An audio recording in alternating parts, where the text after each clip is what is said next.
এখন গাঁৱত এজনী ছোৱালী আছিল। তাইৰ নাম মুন্নি। তাই সদায় ৰাতিপুৱা উঠি কেনে একো নবনাই খালি মাকক মাতি থাকে।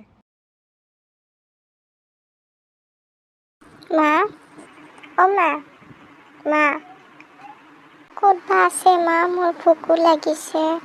কি কৰোঁ মই এতিয়া? এটা কামেই কৰোঁ, কণীকে ফ্ৰাই কৰোঁ।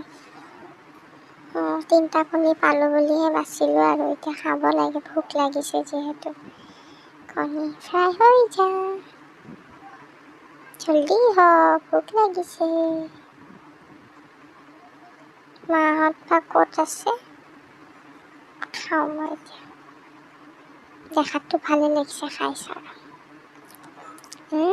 ভাল লাগিছে খাই কেনে। ভালেই হ'ল, মই বনাই কেনে খালোঁ।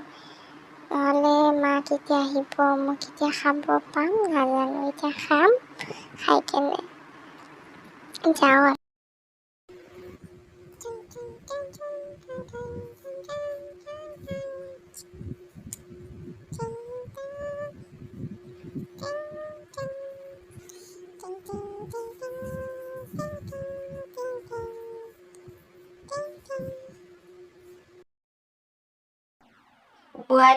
বোৱাৰী ৰঞ্জুন, তুমি ইমান সময়ৰ পৰা ক'ত আছিলা? এইপিনে মুন্নি বেচেৰি শুই আছে চাগে, এতিয়া উঠি কেনে মোকো বিচাৰিছে, তোমাকো বিচাৰিছে।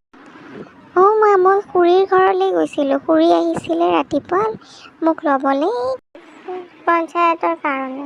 হ'লেও ৰঞ্জুন, তুমি এনেকুৱা কৰিব নালাগে নহয়। মুন্নিয়ে মাতিব পাৰে, আমাক বিচাৰি আছে, তো তাইক নাস্তাখিনি দিব লাগে। তাইওতো বনাই কাৰণে খাব পাৰে ন, এতিয়া তাই ডাঙৰ হৈছে।